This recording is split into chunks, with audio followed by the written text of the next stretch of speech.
How you doing? This is Sean McVeigh with Sean's Outdoor Adventures, coming to you from Miller's Gun Shop today. A special thanks to the people at Miller's for letting me come out and review a bunch of bows today.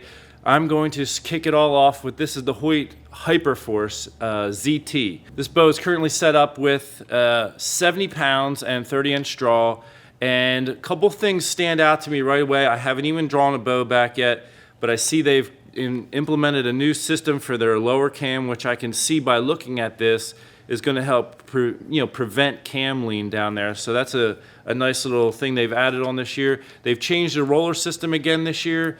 I kind of like it. I thought the one they had last year, I didn't necessarily feel any difference. I know they were promoting that it, as far as the way that it flexed, we don't need to get into that, but I didn't know if it was really achieving a whole lot for me as a shooter.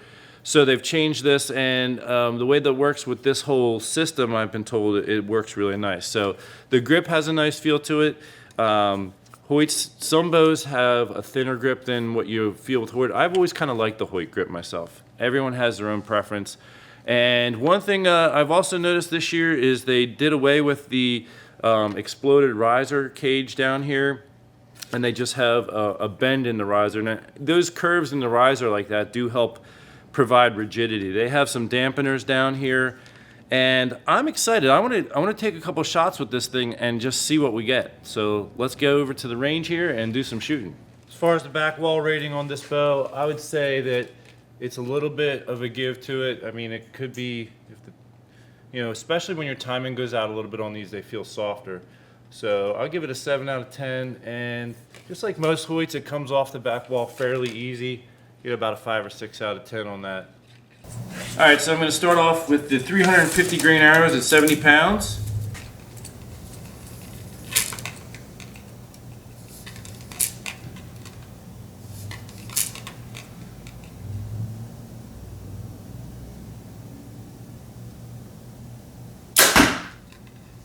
Okay.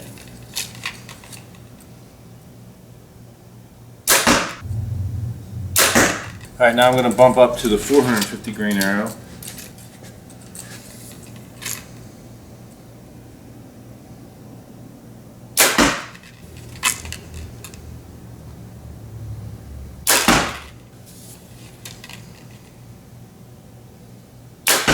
Going to the 550 grain arrow.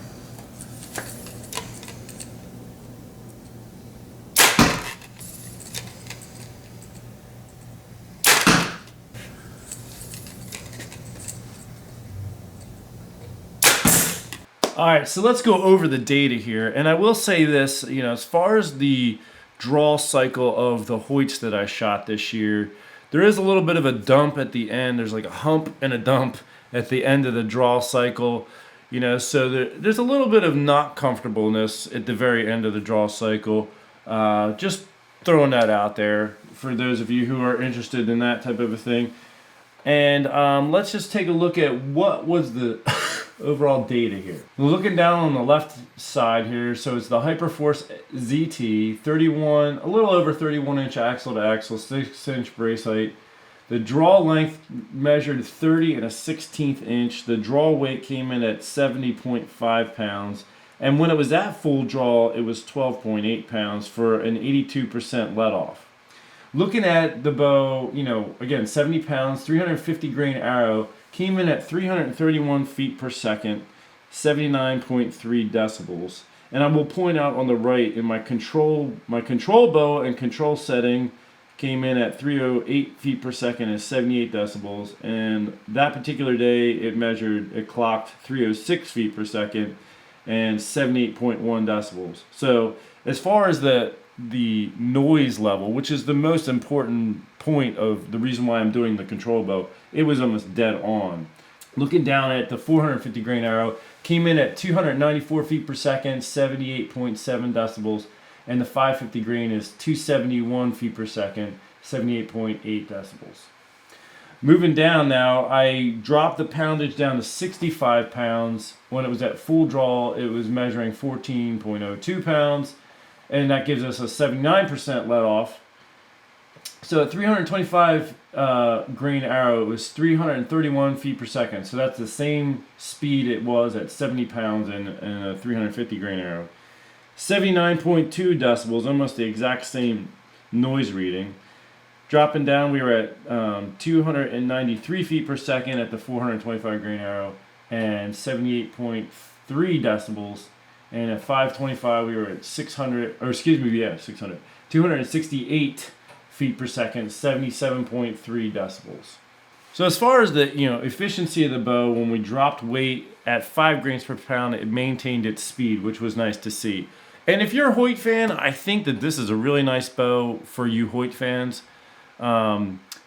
If you're not a Hoyt fan and you like the hybrid cam system, I personally think the Expedition hybrid cam is a nicer cam system. It's a smoother draw and produces a little more speed, more solid back wall, stays on the back wall better. That's just my own personal preferences, and but that's my take on the Hoyt for this year. I hope you enjoyed this video. If you did and you think I'm doing a good job, I ask for your support. Please pass my videos around. Ask people to subscribe. I'm really trying to hit that 100,000 subscriber mark. I can't do it on my own. I need your help. So if you want to help me with that, I'd greatly appreciate it. Coming up next, I'm going to be going over the RX-1 and the RX-1 Ultra. So stay tuned for those videos. Until then, take care and God bless.